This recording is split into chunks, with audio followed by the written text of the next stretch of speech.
ශ්‍රී ලංකාවේ කසිප්පු බ්‍රෑන්ඩ් එකක් කරන්න බැරිද?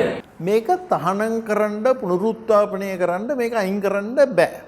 එතකොට මේක කොහොමද නියාමනය කරගෙන පිළිවෙලට අනතුරු අඩු කරගෙන ගෙනියන්නේ? අන්න ඒක අපිට තියෙන ප්‍රශ්න. ඒක කිරීමට නීතිගත කිරීම අත්‍යවශ්‍යයි. මෙතන සන්නාම වශයෙන් යන එක ඒකට ඒ පාරේ ගියොත් තමයි ඒක කරන්න පුළුවන් වෙන්නේ. දත් සීනි ලංකාවට කොච්චර ගෙනාවද? ඊට කලින් අවුරුද්දේ වසංගතයට කලින් සීනි කොච්චර ගෙනාවද? 42%කින් වැඩි වෙලා. ඒතර මොකද්ද මෙතන සිද්ධ වුනේ? ආණ්ඩුව සදාචාරවාදී අරෝමේව තර්ක යටතේ නීත්‍යානුකූල සීල්ලරක්කු විකුණන්න ඉඩ දුන්නේ නැහැ. ඒකෙන් මොකද වුනේ? ආණ්ඩුවටම හානි වුණා. අනිත් පැත්තෙන් මොකද වුනේ? අර බොන මිනිස්සු නොබී හිටියද? සදාචාරවාදීන්ගේ අවශ්‍යතාවය යනවා. GMO එකේ අවශ්‍යතාවය යනවා. නැහැ. බොන මිනිස්සු බිව්වා. මොනවයි බිව්වේ? ඇලියරක්කු තමයි බිව්වේ. අර සීනි ටික තමයි ගියේ. ඔය එතනෝල් එකේ කතා කරන්නේ ඔය ලංකාවේ සීනි නිෂ්පාදනය වර්ධනය කරු ඔය යන්නේ ඕකටම තමයි. කිසිසේත්ම මම මේකේ වෛද්‍ය මේ සෞඛ්‍යමය ආධිනව ප්‍රතික්ෂේප කරන පුද්ගලෙක් නෙමෙයි. එතකොට දැන් මම ඒගොල්ලන්ට අභියෝග කරනවා ඕන කෙනෙක්ට මේ බලහින්නටත් කියනවා. ගිහලා බලන්න ජොනි වෝකර් පටන් ගත්තේ කවදද? ශීවාස් පටන් ගත්තේ කවදද? ග්ලෙන් ලිවට් එකේ සමාගමේ ආරම්භක වර්ෂය මොකද්ද? 823 වගේ කාලයක් වෙන්න ඕනේ. 823 25 ඔය හරිය වෙන්න ඕනේ. 20 වර්ෂයේ ස්කොච් විස්කි අපනයනයෙන් පමණක් බ්‍රිතාන්‍ය උපයෝගත ආදායම පවුම් බිලියන 3.8යි. දැන් දංකොටුව ස්පෙෂල් එක කියලා කිව්වම මම හිතන්නේ මම මේ විශේෂ මේ ප්‍රචාරණයක් කරන්නේ නැහැ දංකොටුවේ බඩු වලට. නමුත් සාමාන්‍යයෙන් දැනට වුණත් මේ සාමාන්‍ය මිනිස්සු කතා කරනකොට හැන්දාවක පානයක් තොලක ඉන්න වෙලාවට දංකොටුව ස්පෙෂල් එක ගැන කතා කරනකොට මිනිස්සු ගැන යම් යම් පතන්දර කියනවානේ. Sri Lanka Business TV with Jayanta Kovilagodage. අයිබෝන් අද අපි ශ්‍රී ලංකා බිස්නස් TV වෙත කැඳවා ගත්තේ ලර්නේෂියා ආයතනයේ සභාපති මහාචාර්ය රෝහන් සමරජීව මහතා. අපි සූදානම් වන්නේ ඉතාමත්ම විවෘත සංවාදයක් සිදු කරන්න ශ්‍රී ලංකාවේ කසිප්පු බ්‍රෑන්ඩ් එකක් කරන්න බැරිද? අද අපේ මාතෘකාව ඒක. අයිබෝන් මහතා. අයිබෝන්. ඇත්තටම දැන් අපි මේ මාතෘකාව ගැන කතා කරනකොට බොහෝ පිරිස් අපිට විවේචන එල්ල කරා. හැබැයි අපි උත්සාහ කරන්නේ මේ මාතෘකාවේ තිබෙන පදනම තාර්කික පදනම පිළිබඳ විවෘත සංවාදයක් කරන්න. එතකොට ශ්‍රී ලංකාවේ මේ වන විට ගම් නියම් ගම් පුරා කසිප්පු හැමතැනම තියෙනවා. ඒක බොරුවක් නෙවෙයි. ඒක සත්‍ය කතාව. මේ වැඩසටහන ආරම්භ ඕනම කෙනෙක් තම ගමක ජීවත් වෙනවා නම් ඒගොල්ලෝ දන්නවා ගමේ බහුතරයක් පිරිමි ප්‍රජාව කසිප්පු තමයි බොන්නේ. එතකොට මේ කසිප්පු වලින් තිබෙන සෞඛ්‍ය හානිය, විවිධ වූ ප්‍රශ්න මේ ගැටලු ඔක්කොමත් එක්ක දැන් ඔබ අපි මේ සංවාදය තුල මාතෘකාව බවට පත් කරගෙන තිබෙන්නේ මේ ප්‍රශ්නයම ආර්ථිකයෙන් ගොඩ එන්න. එහෙම නැත්නම් යම්කිසි ප්‍රශ්නයකින් ගොඩ එන්න මාතෘකාවක් බවට පත් කරගන්න බැරිද කියන කාරණය. කසිප්පු බ්‍රෑන්ඩ් එකක් බවට පත් කරන්න බැරිද? ඔව් පළවෙනි කාරණය මේක අනීතික කොට මේක නියාමනය කරන්න බෑ. ඒකේ තියෙනවා පැහැදිලි අනුතුරු තියෙනවා. පළවෙනි අනුතුර මෙතිල් ඇල්කොහොල් හැදෙන්න ඉඩ තියෙනවා. අර හදන මිනිහා නොදැනුවත්ව හැදෙන්න ඉඩ තියෙනවා. හැදුනොත් බොන මිනිහා මැරෙනවා. අපි තේරුම් ගන්න ඕනේ අනුතුරු. දෙවෙනි එක තමයි මේක ඇඩික්ටිව්. අර පුරුද්දට යන නැතුව බැරි දෙයක් බවට පත් වෙනවා. ඒකත් සාමාන්‍යයෙන් ජන සමාජය අපි ඒක උනන්දු කරවන්නේ නැහැ. යම් යම් ලෙඩ රෝග වලටත් මුල් වෙන්න පුළුවන්. ඒ සියල්ල ඇත්ත. නමුත් මනුෂ්‍ය ඉතිහාසය පුරාම මහා භාරතයේ වේද ග්‍රන්ථවල ඔය කොයි එක දිහා බැලුවත් යම් කිසි ආකාරයට තමන්ගේ ඉන්ද්‍රියයන් යම් ආකාරයට වෙනස් කරලා මොකක් හරි කරන දේවල් මිනිස්සු පාවිච්චි කරලා තියෙනවා. ඒ මධ්‍යසාර කියන්නේ ඒක කුලකයක්. ඉතින් මගේ පළවෙනිම කියමන මේක තහනම් කරන්න පුනරුත්ථාපනය කරන්න මේක අයින් කරන්න බෑ. මොකද මම දන්නවා දැන් අපි ගමු මාලදිවයිනට මම යනකොට මගේ විස්කි බෝතලේ ඒගොල්ලෝ අත්පත් කරගන්නවා. අත්පත් කරගෙන මට රිසිට් එකක් දීලා මම යනකොට අරන් යනවා. ඒ හැබැයි අර වෙළඳ ඒක අධිකාරිය යටතේ. මොකද ඒගොල්ලන්ගේ අර හෝටල් වලට තියෙන ආදායම නැති වෙනවට. මොකද මට ගියහම මට ඕන තරම් බොන්න දෙනවා මාලදිවයිනේ. නමුත් ඒගොල්ලන්ගේ මිනිස්සු මෙහෙවම බොන්නේ කනමදයෝ වගේ. මේ ලංකාවට මේ මාලදිවයිනේ සංචාරකයෝ එන්න ප්‍රධාන හේතුවක් තමයි ඕක. ඉතින් ඒක කොහොමටත් කරනවා. ඒ මුස්ලිම් භක්තිය තිබ්බද අරක තිබ්බද මේක තිබ්බද කියලා වැඩක් නැහැ. එතකොට මේක කොහොමද නියාමනය කරගෙන පිළිවෙලට අනතුරු අඩු කරගෙන ගෙනියන්නේ? අන්න ඒක අපිට තියෙන ප්‍රශ්නේ. ඒක කිරීමට නීතිගත කිරීම අත්‍යවශ්‍යයි. පළවෙනි එක. දෙවෙනි එක මෙතන තියෙනවා නවෝත්පාදන උත්පාදනය කරලා අලුත් දේවල් කරන්න හැකියාව තියෙනවා. ඒකට ඕන තරම් ලෝකේ පූර්වාදර්ශ තියෙනවා. ඒකට මෙතන සන්නාම වශයෙන් යන එක ඒකට ඒ පාරේ ගියොත් තමයි ඒක කරන්න පුළුවන් වෙන්නේ. එතකොට දැන් ඔබ සඳහන් කළා දැන් මාලදිවයිනට යනකොට ඒ තමන්ගේ අරගෙන යන ඒ මද්‍යසාර බෝතලේ ගත්තා කියලා මිනිස්සු එකෙන් පසුබට වෙන්නේ නැහැ. මේක හැමදාම එදා අතීතයේ ඉඳලම වර්තමානයේ අනාගතය ලෝකයේ තියෙන තාක්ම මේ මිනිස්සු මද්‍යසාර භාවිතා කිරීමේ පුරුද්ද නැති කරන අමාරුයි. ඒතකොට මේක මෙතන වෙළඳ පොලක් තිබෙනවා. මේ අනීතික වෙළඳ පොල වැඩි වෙන්න සමාජ ප්‍රශ්න වැඩි වෙනවනේ මහාචාර්යතුමා.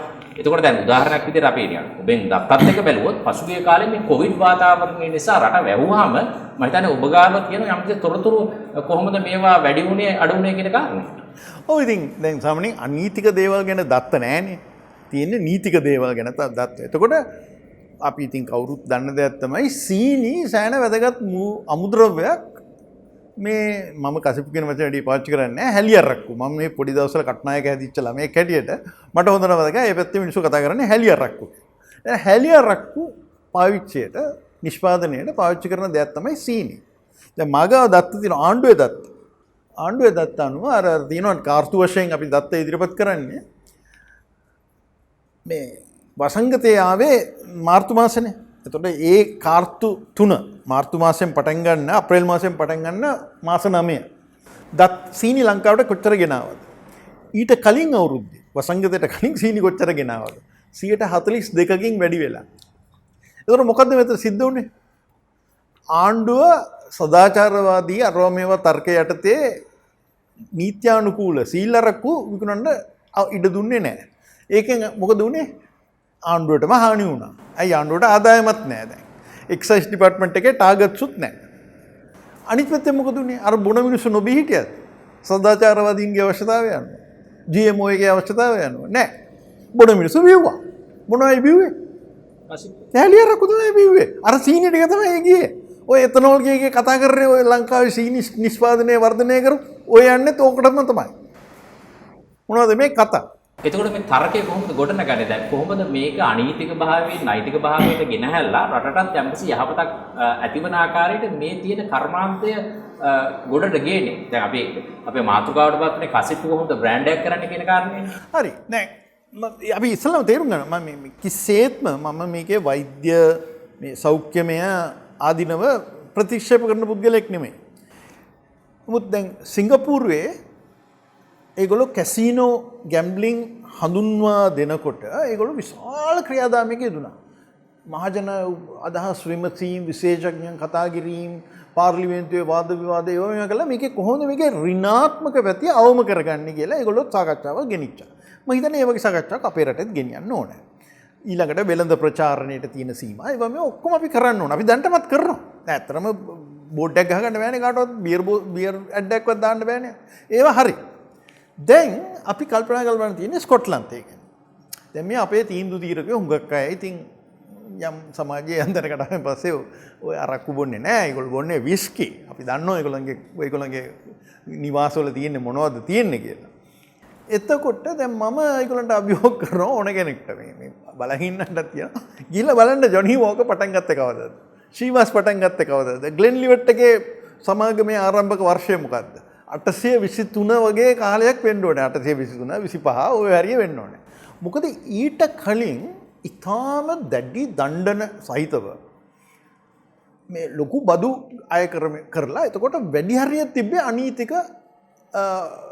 අනීතික විස්කි තමයි ස්කොට්ලන්තේ තිබ්බේ. ඉතින් ඒගොල්ලෝ ඒවා අල්ලනවා කියන්නේ දැන් නීති විරෝධී ස්කාගාර 860 වෙනකොට නීති විරෝධී ස්කාගාර 14000ක් පමණ එක අවුරුද්දට රාජසන්තක කළා තියෙනවා. 14000ක් වෙනම අල්ලලා තියෙනවා. ඉතින් ඔහොම වෙලා දැන් ස්කොට්ලන්තය කියන්නේ ඇත්තටම ඉතින් ඉංගලන්තේ විසින් යටත් කරගත්ත රටක්නේ. කවුරු හරි ගිහිල්ලා ඉංගලන්තේ රජුරෝ 4 වෙනි ජෝර්ජ් රජුරවන්ට දීලා තිබ්බ ග්ලෙන්ලිවට් ටැග්. නීත්‍යානුකූල ගන්න නෙමෙයි. අර විදියට හදපු ග්ලෙන්ලිවට් ටැග්. මොකද දැන් ඉතින් අපි දන්නවා ග්ලෙන්ලිවට් කියන්නේ මොනවද කියලා. රජුරෝ ඒක විපපතේ වෙන මොනවද බොන්නේ නැහැ. ඉතින් ඔය තත්ත්වෙට මේක දැන් ගියා. ගියාම ඒගොල්ලෝ නීති වෙනස් කරා. නීතිය වෙනස් කළා කිව්වා අපි බදු ගහනවා. නමුත් සාධාරණවත් දත් දාන්නේ. ඔය ඔක්කොම හිටපු කට්ටිය එළියට එන්න අපි ඕගලන්ට දෙන්නම් පර්මිට්. දෙන්නම් බලපත්‍ර. එතනින් තමයි ওই වැඩේ පටන් ගන්න. දැන් එහෙම පටන් ගත්ත ඒ කර්මාන්තය අනුව 20 වර්ෂයේ ස්කොච් විස්කි අපනයනයෙන් පමණක් බ්‍රිතාන්‍ය උපයාගත් ආදායම පවුම් බිලියන 3.8යි. හරි? ඒ කියන්නේ එතකොට අර දණ්ඩන තීරුබදු දාලා ට්‍රම්ප්ගේ පිස්සුවක් තිබ්බනේ. ඊට කලින් අවුරුද්දේ බිලියන 4.9යි. ඒ කියන්නේ මේ එක භාණ්ඩයක් අපනයනය කිරීමෙන් උපයනවා ලංකාවේ සංචාරක ව්‍යාපාරයේ උපයන ප්‍රමාණයට වැඩිය මුදලක්. එකක්. මේ කතා කරන්නේ නිකන් ඍජු අපනයන. හැබැයි මම ග්ලාස්කෝ නගරයේ ඇවිදලා තියෙනවා. ග්ලාස්කෝ නගරය කියන්නේ සෑහෙන්න ඒකට ටිකක් ප්‍රසිද්ධ තැනක්. එහෙ තියෙනවා විස්කි ටුවර්ස් කියලා. ඒ කියන්නේ සංචාරකයෝ එනවා. මම නම් ඒකට ගිහිල්ලා නැහැ. මම ඇමරිකාවේකට ගිහිල්ලා තියෙනවා. සංචාරකයෝ එනවා විස්කි ටුවර්ස් වලට. ඒ කියන්නේ ඒගොල්ලෝ ඒ තැන් වලට ගිහිල්ලා මේක කොහොමද පළවෙනි ඇල්කොහොල් හදන හැටි කොහොමද ඊළඟට ඒක අවුරුදු 12ක් තිබ්බහම මොකක්ද ඒකේ රහ ඒකට මොනවද දාන්නේ අවුරුදු 18ක් තිබ්බහම මොකද වෙන්නේ ඔය ආකාර දේවල් ඒවා ඉගෙන ගන්න ඒ හෝටල් වල ඉඳගෙන ඒ සංචාරක කර්මාන්තයකුත් හැදිලා ඇත. ඒවා මේකේ නැහැ. මේ ගණන් හිලව් වල නැහැ. මොකද අන්තිමට මම හිතන්නේ මේ වෙළඳ ප්‍රචාරණයේ සහ ඒ කටයුතු වල ඉන්න අය දන්නවා මිනිසුන් කියලා කියන්නේ අත්දැකීමක් කතන්දරයක් තමයි මිනිසුන්ට අවශ්‍යයි. නයිකි කිව්වහම නිකන් දුවන සපත්තු දෙයක් නෙමෙයි.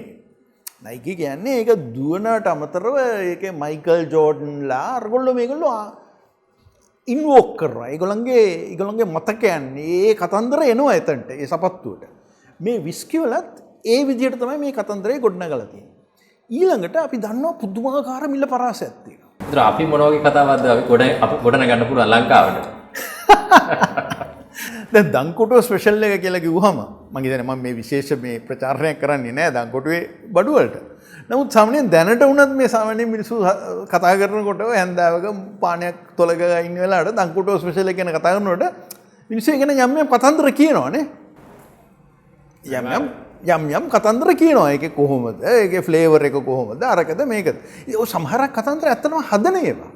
දැන් ඔය ඇබ්සලියුට් විස්කි කියලා මේ කරන්නේ මේ ඇබ්සලියුට් වොඩ්කා එක ඒකේ කතන්දර හදලා ඒකේ කිසිම මේ ඇත්තෝෂෙම ඓතිහාසික පදනමක් නැහැ. නමුත් අමුමු අලුතෙන් කතන්දර හදලා ඒකලා ඒක බ්‍රෑන්ඩ් කරලා අර ඇබ්සලියුට් එක මේ ඇබ්සලියුට් එක කිය වෙන වෙනම සන්නාම හදලා විකුණනවා. ඉතින් ඔවැනි දේවල් කරන්න මම හිතන්නේ නිලධාරියෙක් එහෙම නැත්නම් මේ ආර්ථික විෂය ගැන ලියන කියන පුද්ගලයෙක්ට මට පුළුවන් කියලා ඕක කරන්න. ඒතර අපි ආර්ථික විද්‍යාවේ අහනවනේ ඔය වෙලාවට ප්‍රශ්නේ ඔයාට ඔය තරම් හොඳ අදහස් තියෙනවා. ඔයා මොකද උතෙන්ටලා කතා කර ඉන්නේ. ඔයා ගිහලා ඒක කරන්නකො බිස්නස් එක. නෑ අතරම දැන් මේ වගේ දෙයක් යෝජනා කරනකොට මොන වගේ ආර්ථික වාසියක් ලංකාවට ලබා ගන්න පුළුවන්ද? මොකද විශේෂයෙන්ම ලංකාවේ දැන් අපි මේ ආර්ථිකය කඩා වැටීම ගැන කතා කරනවා, විනිමය අර්බුදයක් ගැන කතා කරනවා. ඒතර දැන් මේ වගේ යෝජනාවක් සමග දැන් මේක තරගකාරී කර්මාන්තයක් බවට පත් වෙනවනේ. අපනයන කර්මාන්තයක් බවට පත් කරනවා නම් සන්නාමයක් බවට පත් කළා ලෝකේ මොන වගේ රටවල් සමග මොන වගේ භාණ්ඩ සමග තරඟ කරන්න වේවිද? අපි එතකොට ඒ වගේ වෙලාවට මොනවද කරන්නේ? දැන් මේකේ මතක තියාගන්න තියෙන දෙයක් තියෙනවා මේ අලුතෙන් කරන්න යන දෙයක් නෙමෙයි. මේක ලංකාවේ තිබුණ දෙයක්. මේක 830 විතර වෙනකොට කාලෙකට කලින් ලංකාවෙන් අරක්කු අපනයනේ සැහෙන්න තිබ්බා. අද වුණත් මම කියනවා ඕන කෙනෙක්ට ගිහලා බලන්න විකිපීඩියා එකේ ඉන්ටර්නෙට් එකේ අරක්කු කියලා දාන්න මොනවද එන්නේ කියලා. ඒකේනවා එක එක විවිධ අරක් ARAK කියන ඒවයි අරක්කු කියන ඒවයි කියලා එනවා. මේ ඉන්දුනීසියාවේ ප්‍රභේදයක් තියෙනවා. ලංකාවේ ප්‍රභේදය බොහොම ඉහළින් ගුණාත්මක වශයෙන් හොඳ දෙයක් හැටියට ඉදිරිපත් කරන්නේ අපි තමයි පොල් වලින් හදන්නේ. ඒතර මේ පොල් ගසේ සුන්දරත්වය දැන් මම මේ කෙටියෙන් කිව්වොත් පොල් ගසේ කතන්දරේ දැන් මම සමහරක් වෙලාවට මගේ ඔය විදේශීය මිත්‍රයෝ ආවහම මම ඔය කොහරි ගිහිල්ලා ඉතින් මම නිකන් මොකකට හරි කියනවා මේ බලන්නකො මේ අතුර ගැන. ඒතර මේගොල්ලෝ ඉතින් අතුර කොහෙද දැකලා තියෙනවා බලන්න. ඉතින් අතුර කිව්වම එතන තියෙනවනේ වෙනම කතන්දරයක්.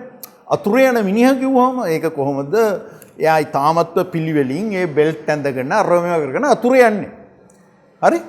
ඒ අතුරේ කතාව ඉවර වෙන්නේ කොතනින්? රාවලින් අරක්කු වලින්. කල්පනා කරන්න ඒක කොයිතරම් සුන්දර කතාවක්ද කියලා ඒක. ඒක මම කියන කතාවක්. මම ඒක කොපිරයිට් කරලා නැහැ. නමුත් ඒ වගේ කරන්න පුළුවන්. දැන් ආර්ථික වාසි කියලා ඇහුවා.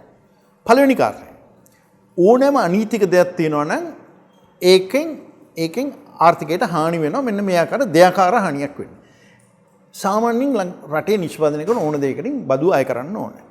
දෙවෙනි එක ඒ නිෂ්පාදනය කරන දේ යම්කිසි ඍණාත්මක පැත්තක් තියෙනවා නම් මිනිස්සුන්ට බේත් කරන්න වෙනවා නම් ඒකේ පාවිච්චි නිසා අපි කියනවා අර ඍණාත්මක බහිරතා නෙගටිව් එක්ස්ටර්නැලිටිස් තියෙනවා නම් ඇල්කොහොල් වල තියෙනවා. මම ඒක ප්‍රතික්ෂේප කරන්නේ තියෙනවා. එහෙනම් ඒකට චුට්ටක් වැඩිපුරත් බදු අය කරන්න ඕනේ. අනිවාර්යයෙන්. ඒ බදු අහිමි වෙනවා මොකද මේ අනීතික පැත්ත නිසා. දෙවෙනි කාර්යය. ඒ අහිමි වෙන බදු භාණ්ඩේ දැන් බදු ගෙවන්න නැති භාණ්ඩයක් තියෙනවනේ. බදු ගෙවන භාණ්ඩෙකුත් තියෙනවා. මේ දෙකම තියෙනවා. දැන් මේ දෙක අතර තියෙනවා ලොකු වෙනසක්.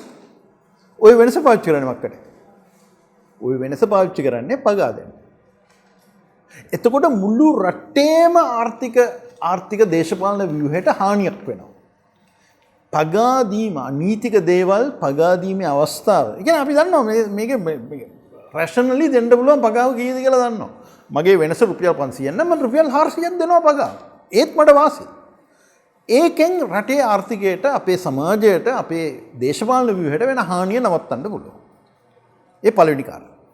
දෙවෙනි කාරණේ මේක කරයින් පස්සේ අපිට නියාමනයක් ඇති කරලා අර මෙතිල් ඇල්කොහොල් පාවිච්චි වෙන එක හැදෙන එක ඒ වගේ දේවල් දැනටත් තියෙනවනේ මිනිස්සු මේක මේ කලවම් කරනවා කියලා හැඟීමක් තියෙනවනේ. දැන් මම දන්නවා මගේ හොඳ මිත්‍රයෝ රෙස්ටෝරන්ට් අරගෙන මේ කරන මට කියනවා මේ ඔයා කඩවලින් ගන්න එපා. ඔයාට ඕක ඕන නම් මේ මගෙන් ගන්න. මගාව තියෙන හොඳ බඩු කියලා කියන කට්ටිය ඉන්නවා. ඒ කියන්නේ අර යම් කිසි අවිශ්වාසයක් තියෙනවා. ඒ අවිශ්වාසයත් අපිට තුරන් කරලා දාන්න පුළුවන් තරගය තුල. ඊළඟට අපිට පුළුවන් මේක රටපටවන්න. දැන් මේ රටපැටවීම මේ බ්‍රිතාන්‍යය ලංකාවට එනකොට ලංකාවේ බොහොම වර්ධනය වෙලා තිබ්බ දෙයක්. පොල් මුළු මුහුදු තීරයේම පොල් වල හිටිය සිංහල දේශීය ව්‍යාපාරිකයෝ කරේ මේක ඉංග්‍රීසිකාරයෝ කරපු දෙයක් නෙවෙයි ඒ වගේ. ඒගොල්ලෝ තමයි ස්කාගාර හදලා ඒගොල්ලෝ තමයි ඇල්කොහොල් හැදුවේ. ඒ නිසා මගේ සැකයක් තියෙනවා ඒක දැඩි ලෙස සීමා කරා. ස්කොට්ලන්තේ ලිහිල් කරනකොට ලංකාවේ සීමා කරා. ඒ තමයි යටත් විජිත ආකල්ප. අරහෙ එක බෙහෙතක් මෙහෙ තව බෙහෙතක්. ඊට කලින් පිනෑන් වලට කේරළයට මද්‍රාස් ප්‍රෙසිඩන්සි ඒ කියන්නේ දැන් වර්තමාන තමිල්නාඩුවට ඔය කී නොකී තැන් වලට මේ අපනයනය කරපු භාණ්ඩයක් ඔන්න දිය වෙලා ගියා. දැන් අවසාන වශයෙන් අපි කතා කරන්නේ නිකම් මිනිසුන්ට වැටෙන්න බොණ්ඩ දෙන දෙයක් ගැන නෙමෙයි. අපි කතා කරන්නේ මිනිසුන්ට සුන්දර සල්ලාපේ දෙන භාණ්ඩයක් තමයි. ඕක ඇත්තටම ශිෂ්ට සමාජවල මේ ඕක අරගෙන ඩුගුඩු ගාලා බොන්නේ නැහැනේ. ඕක මේ බොහොම තොලගාමින් සතුරු සාමිචේදමින් කරන දෙයක්. එවැනි දෙයකට එක එක කතන්දර තියෙන්න ඕනේ. සන්නාම තියෙන්න ඕනේ. දැන් බලන්න විස්කි ගත්තාම කීයට ගන්න පුළුවන්ද? මං හිතන්නේ ඩොලර් රුපියල් වලින් ගත්තොත් මම හිතන්නේ රුපියල් 6000ට 7000ට වුණත් විස්කි බෝතලයක් ගන්න පුළුවන්. නමුත් රුපියල් ලක්ෂයටත් විස්කි ගන්න බැරි ගමන් නැහැ. ඔය බ්ලූ ලේබල් අරෝමේවා double black Glenlivet Macallan single malt කියලා කියනවා. ඒක මිලයි. ඒක මම ඒක ගන්නෙ මේ තීරුබදු සංකීර්ණේ. ඒක ඩොලර් 70ක් විතර. නමුත් ඒක ගත හැකි 200ට ගන්න පුළුවන්. ඒ ඔක්කොම කරන්නේ බ්‍රෑන්ඩින්. ඔය තමයි බ්‍රෑන්ඩින් වල අගේ. ඔය නිර්මාණශීලීත්වය කවදාවත් එන්නේ නැහැ ඒක අධිකාරියක. ඒක එන්න ඕනේ අර පොඩි තැන් වලින් එන්න ඕනේ. පොඩි තැන් වල තමයි රොමැන්ටික් ගතිය තියෙන්නේ. දැන් ඔබ යෝජනා කරන්නේ දැන් මෙවැනි දෙයක් කරනවා නම් දැන් බලපත්‍ර කිහිපයක් තමයි තිබෙන්නේ. මේක ඒකාධිකාරී තත්ත්වයක් තිබෙනවා. කතිපයාධිකාරී. හරි තත්ත්වයක් තිබෙනවා. එතකොට මේක කළ හැක්කේ කුඩා පැහැදිලිව පිරිසක කුඩා ව්‍යාපාරිකයෝ එකට එකතු රටම එක ඒ පැත්තේ සංස්කෘතියත් ඕකට අනුකූලයිනේ. දැන් කවුරු හරි කියනවා නම් මේ අපේ සංස්කෘතිය පටහැනි කියලා මම කියනවා එන්න මාත් එක්ක යන්න. මේ වෙරළ තීරේ ගිහලා බලන්න මොකද්ද සංස්කෘතිය කියලා. මේ වෙරළ තීරේ තියෙන්නේ කනබොන සංස්කෘතියන්නේ. ඒක මේ වෙන කාටවත් ඇවිල්ලා ඒක වෙනස් කරන්න බෑනේ. දැන් මේ අවුරුදු සතවර්ෂ ගානක් පැවතිච්ච කනබුන සංස්කෘතියක් තියෙන වෙරළ තීරේ. ඉතින් ඒ පැතිවල මිනිස්සුන්ට ඒක කරගන්න දෙන්න. ඒකට අවසර දෙන්න, ඒකට බලපත්‍ර දෙන්න, පොලිසියට ගෙවන්නේ නැතුව ආදායම් දෙපාර්තමේන්තුවට ගෙවන්න. අන්න ඒකයි මං කියන්නේ. ඒකල ඒගොල්ලන්ට ඒක අපනයනය කරන්න දැනටත් අපනයනය කරලා තියෙනවා. දැන් මම දන්නවා මේ නිව්යෝක් නගරේ තියෙනවා මේ අරකු සහ ලංකාවේ බියරුත් ගන්න පුළුවන් තැන් තියෙනවා නිව්යෝක් නගරේ. නමුත් ඊට වැඩිය මේක මේ හොඳ බ්‍රෑන්ඩ් එකක් හැටියට අලෙවි කරන්න පුළුවන් හොඳ වාතාවරණයක් ඇති කරත හැකි. අර හැබැයි ඒක මේ අපි පැත්තකින් ඉඳගෙන මෙහෙමයි කරන්න කියලා නිලධාරීන් හෝ කවුරු හරි කියන්න අරගයි. ඒක ඒගොල්ලෝ කරන්න ඕනේ. ඒගොල්ලෝ අවදානම අරගෙන ඒගොල්ලෝ කරලා බලයි. සමහරු සාර්ථක වෙයි, සමහරු අසාර්ථක වෙයි. ඒක අපේ වැඩ නෙමෙයි. අවසාන වශයෙන් ඔබට යමක් කියන්න තියෙනවා. නෑ මගේ මූලික නිගමනය මේ නිදහස. අපි ඉංග්‍රීසියෙන් කියනවා ලිබර්ටි කියලා. නිදහස. මිනිස්සුන්ට බලයෙන් පැරැත්තෙන් ඒ මිනිස්සුන්ව හසුරවන්න එපා. ඒ මිනිස්සුන්ට කරගන්න දෙයක් කරගන්න දෙන්න. මොකක් හරි ඍණාත්මක බහිරතා තියෙනවා නම් යා කරන වැඩෙන් සමාජයට හානියක් වෙනවා නම් අපි ඒකට විශේෂ ආරක්ෂාවන් යොදමු. නමුත් ඒ මිනිහගේ ලිවර් එක ඒ මිනිහගේ ලිවර් එක. ඒක ඔයාගේ මගේ ලිවර් එකක් නෙමෙයි. ඒක එයාගේ ප්‍රශ්නය. ඒක එයා පලාගත්තා. අපි ඔබට බොහොම සූදානම් අපේ සාකච්ඡාවට සම්බන්ධ වීම පිළිබඳව අපි ශ්‍රී ලංකා බිස්නස් TV අද සාකච්ඡාවෙන් සමුගන්නවා. මේ වගේම සාකච්ඡා නැරඹීම සඳහා ශ්‍රී ලංකා බිස්නස් TV subscribe කරන්න. Sri Lanka Business TV.